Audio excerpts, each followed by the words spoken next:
Pernah nggak sih kalian ketika sedang berkendara di jalan nih, terus tiba-tiba kalian lihat salah satu pengemudi gitu kan, si pengemudi itu gebut-gebutan di jalan, nyalip pengemudi lain, ya hampir nyenggol lah gitu. Dan tiba-tiba mobil itu kayak masuk ke jurang gitu. Nah, ketika kalian nemuin kayak gitu, kalian bakal lapor ke siapa? Tentunya pasti lapor ke polisi kan. Nah, ada sebuah kejadian yang plot twist banget menurut aku sih.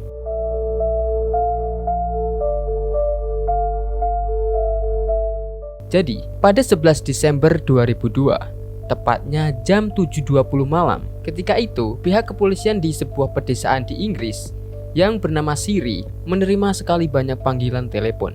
Nah, semua panggilan ini berasal dari salah seorang pengemudi di jalan raya yang ketika itu pengemudi itu melihat ada salah satu pengemudi liar begitu yang kayak dia tuh kebut-kebutan di jalan, nyalip sembarangan, bahkan hampir menabrak orang gitu. Tapi yang melaporkan kejadian ini itu tidak satu orang aja cuy.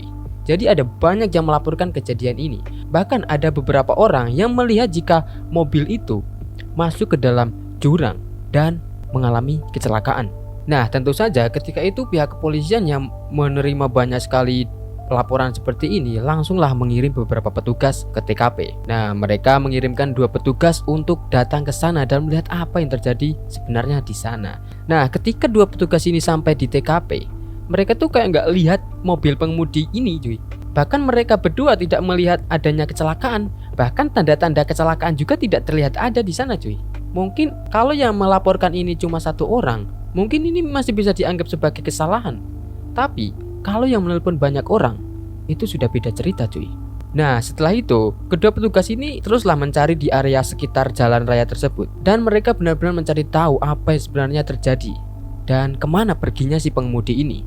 Mereka saat itu melihat kayak di jalan raya itu banyak sekali pepohonan. Jadi kayak jalan raya tersebut itu ditutupi pepohonan yang sangat rapat. Jadi vegetasinya itu benar-benar rapat. Dan katanya tempat ini tuh kayak tempat yang paling berhutan di Inggris itu cuy. Saat itu mereka tuh berpikir kayak gini, mungkin saja pengemudi itu kebut-kebutan di jalan raya. Dirinya saat itu mungkin mengemudikan mobilnya dengan kecepatan tinggi. Si pengemudi ini mungkin saja menabrak pohon, lalu jatuh ke jurang dan masuk ke dalam hutan. Nah, untuk mengecek kejadian di dalam hutan, kan harus ada yang masuk ke dalam hutan kan. Jadinya saat itu mereka berdua tuh kayak ngelihat di dalam hutan. Dan salah satu petugas itu melihat kayak ada yang sesuatu yang aneh nih di dalam hutan. Kayak tidak seharusnya nih barang ini tuh ada di dalam hutan. Nah, seketika mereka berdua langsung mendekati sumber keanehan tersebut. Ketika sampai di tempat tersebut, mereka benar menemukan mobil. Nah, setelah itu mereka langsung kayak cek mobil tersebut. Mereka lihat kursi sopir, tapi saat dilihat, loh, kok nggak ada orang gitu cuy. Nah, setelah itu mereka lihat dong ke kursi penumpang dan mereka melihat ada tubuh. Karena melihat kejadian tersebut, akhirnya kedua petugas itu langsung menelpon bantuan melalui radio. Dan ketika mereka melihat tubuh tersebut, mereka tuh sangat-sangat terkejut. Karena apa? Nah, untuk mendalami kenapa kedua polisi ini terkejut ketika melihat tubuh tersebut, mari kita balik ke 5 bulan sebelum kejadian itu terjadi. Tepatnya pada 16 Juli 2002. Pada malam itu, ada seorang pria berusia 21 tahun bernama Christopher. Saat itu dirinya sedang kayak minum-minum lah di sebuah bar. Bar tersebut terletak di West London. Nah, untuk diketahui ya, bar ini tuh terletak tidak jauh lah dari tempat jalan raya yang ketika itu polisi mendapat banyak sekali aduan. Nah, malam itu Christopher ini bersama teman dekatnya datang ke bar tersebut. Ya, mereka kayak bersenang-senang menghabiskan banyak bir di sana. Tetapi ketika Christopher sudah lama berada di bar tersebut, dirinya tuh merasa kayak resah gitu, gelisah karena ternyata saat itu Christopher itu menjadi buronan polisi karena dugaan kasus perampokan. Nah, jadinya saat itu Christopher tuh kayak janganlah lama-lama di tempat ini gitu, nanti tidak ketahuan gitu. Nah, akhirnya Christopher ini mengajak temannya untuk pergi, tetapi temannya ini nggak mau. Dia kayak gue mau di sini dulu lah, mau chill dulu gitu. Dan akhirnya Christopher ini pergi sendirian dengan mobilnya. Nah, tetapi setelah pergi itu, Christopher tidak pernah lagi muncul batang hidungnya. Dia tuh kayak tiba-tiba menghilang gitu, kayak nggak ada kabar kemana gitu. Bahkan saudaranya ini sempat melaporkan jika Christopher ini hilang kepada kepolisian. Tetapi saat itu karena saudaranya paham betul karena Christopher sedang menjadi buronan karena dugaan kasus perampokan, makanya mungkin kayak polisi menganggap ini sesuatu hal yang wajar gitu. Akhirnya kasus hilangnya Christopher benar-benar tidak pernah didalami. Sampailah 5 bulan kemudian, ketika para pengemudi di jalan raya yang aku ceritain tadi itu melaporkan jika ada pengemudi liar yang kebut-kebutan di jalan tersebut.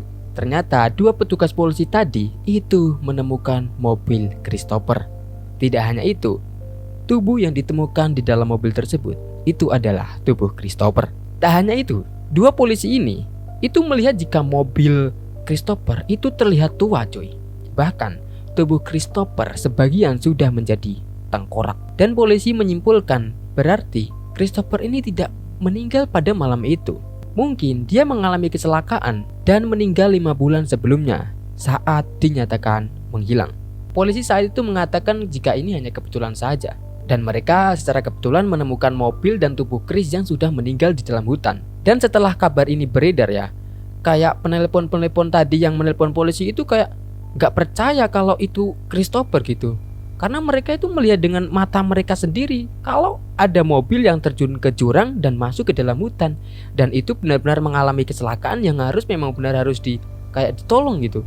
Tetapi faktanya yang ditemukan oleh polisi itu mobil Christopher dan juga tubuh Christopher. Jadi sebenarnya siapa yang pengemudi itu lihat? Apakah ini kecelakaan berhantu? Who knows?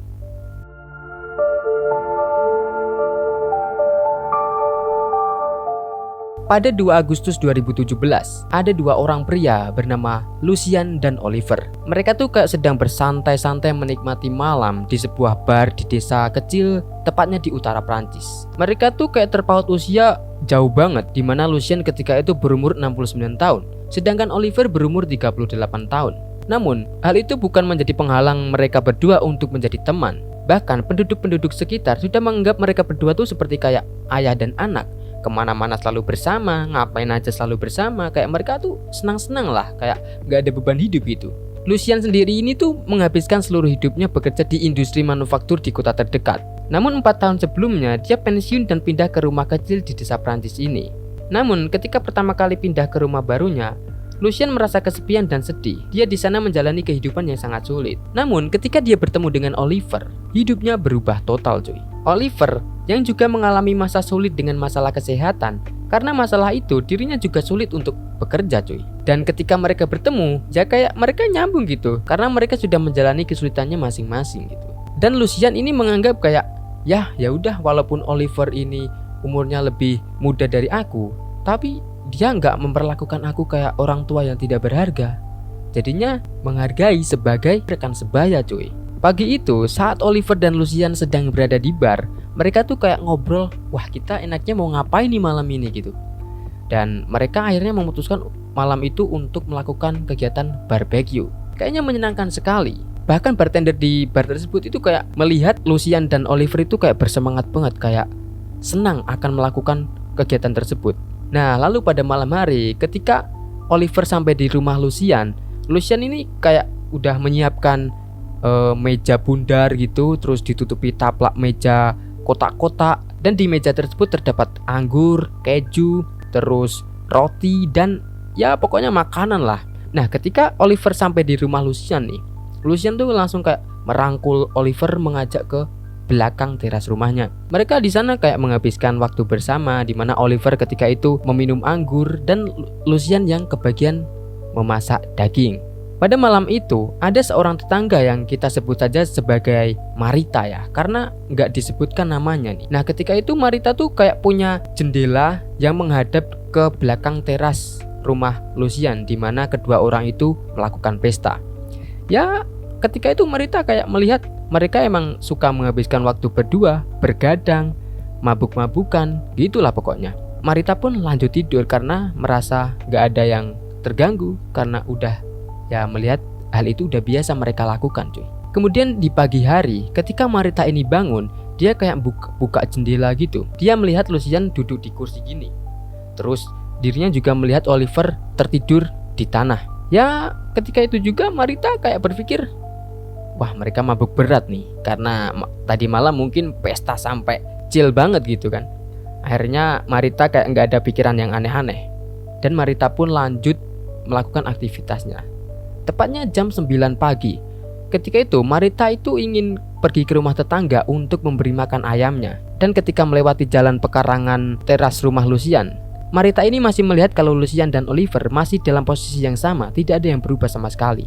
Saat itu juga Marita kayak masih berpikir positif, gak ada yang aneh. Akhirnya Marita melanjutkan kegiatannya nih. Dia datang ke rumah tetangga dan memberi makan ayam.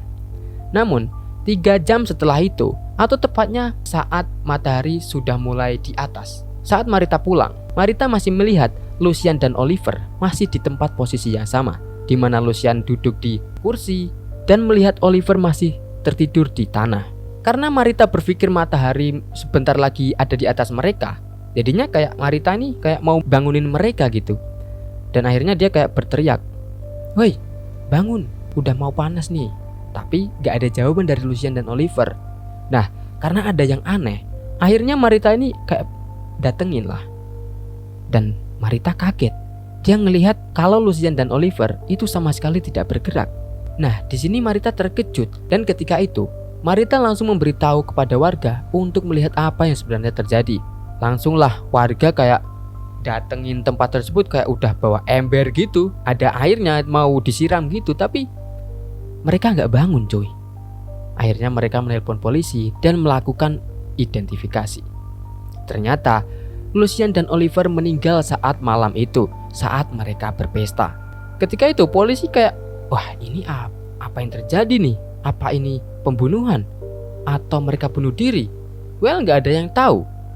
Dan polisi juga menyerahkan sampel makanan ataupun minuman ke laboratorium, karena mereka menduga mungkin mereka keracunan nih. Tetapi dari hasil laboratorium tersebut, ketika dicek itu hasilnya negatif, mereka nggak keracunan.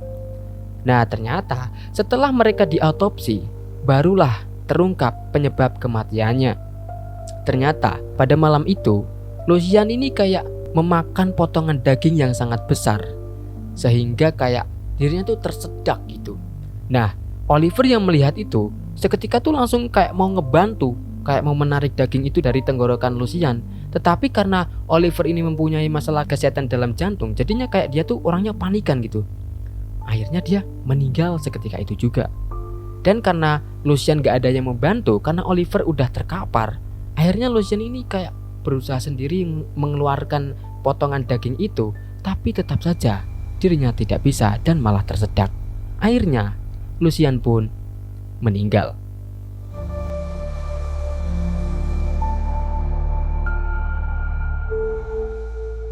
Pada 15 April 2007, tepatnya pukul 7 pagi, ada 3 pria meluncurkan sebuah kapal katamaran putih sepanjang 35 kaki bernama Case 2 dari sebuah Mariana di timur laut Australia. Mereka memulai perjalanan yang seharusnya menjadi perjalanan terakhir mereka.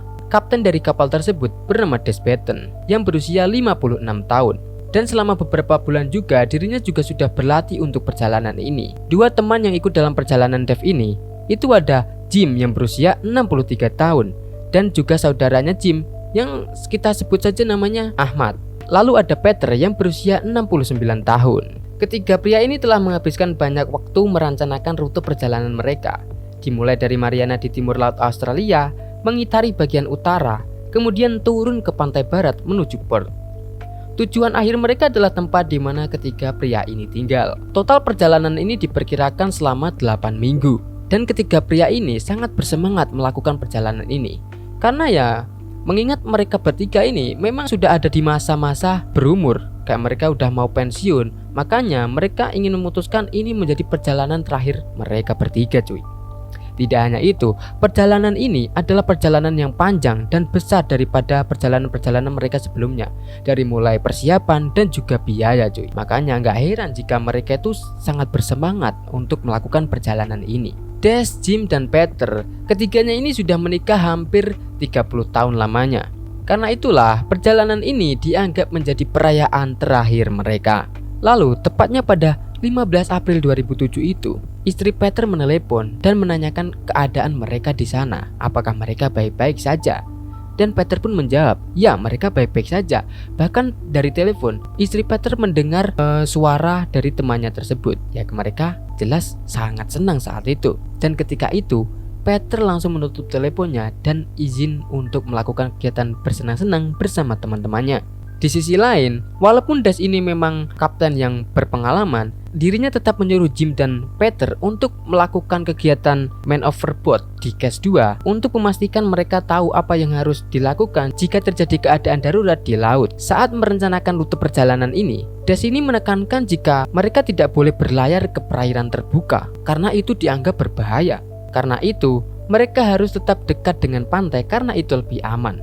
Lalu saat Jim mulai merekam video sekitar jam 10 pagi, terlihat dalam video itu kayak garis pantai di video tersebut terlihat jelas, menunjukkan bahwa mereka benar-benar mengikuti rencana perjalanan. Namun beberapa jam setelah Jim merekam video tersebut, ada seorang wanita yang bernama Isabel saat itu sedang memancing di area Campaign Bay. Saat itu, Isabel melihat Case 2 berlayar dari timur ke barat di Cakrawala, lalu tiba-tiba berbelok 90 derajat dan mulai berlayar menuju lautan terbuka menjauh dari pantai. Isabel ketika itu nggak tahu rencana mereka, jadi ya Isabel nggak melaporkan kejadian itu. Keesokan harinya, 16 April, ada 2 orang lain juga yang melihat Case 2 di dekat Campaign Bay, tempat yang sama ketika Isabel melihat Case 2. Namun, kedua pria ini itu tidak melaporkan apa yang dilihatnya cuy. Sehari setelah itu, tepatnya pada 17 April, para nelayan di utara Campaign Bay melihat Case 2 berlayar dekat pantai di area yang penuh dengan terumbu karang.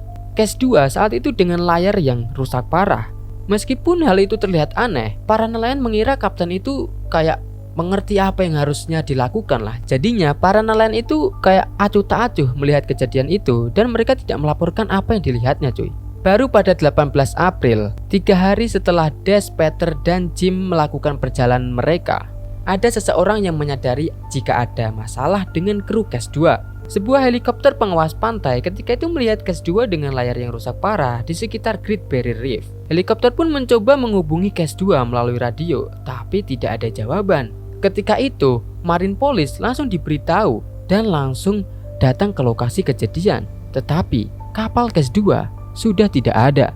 Marine Police kemudian mengetahui tentang Case 2. Siapa pemilik kapal ini, siapa saja yang ada di dalam kapal itu, dan mereka pun langsung menghubungi keluarga mereka, yaitu menghubungi keluarga Dave, Jim, dan Peter. Saat itu, selain istri Peter, yaitu istri Dave dan istri Jim, mengatakan tidak pernah mendengar kabar dari mereka bertiga. Karena menyadari ini keadaan yang darurat, pencarian besar pun dilakukan. 48 jam kemudian, sebuah helikopter penyelamat melihat Case 2 berada di sekitar 80 mil dari pantai timur laut Australia. Kapal tersebut ketika itu sedang berputar-putar tak tentu arah dengan layar yang robek. Dari helikopter terlihat tidak ada tanda-tanda kehidupan di atas kapal.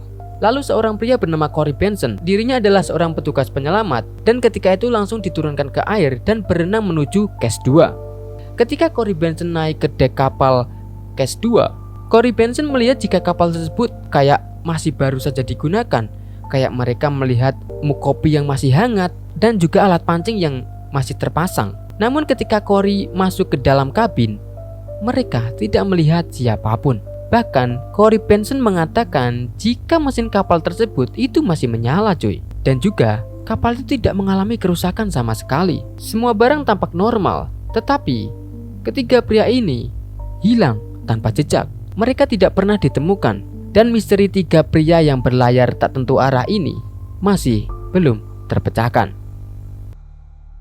Dan terima kasih sudah menonton video ini sampai habis. Dan sampai jumpa di video selanjutnya.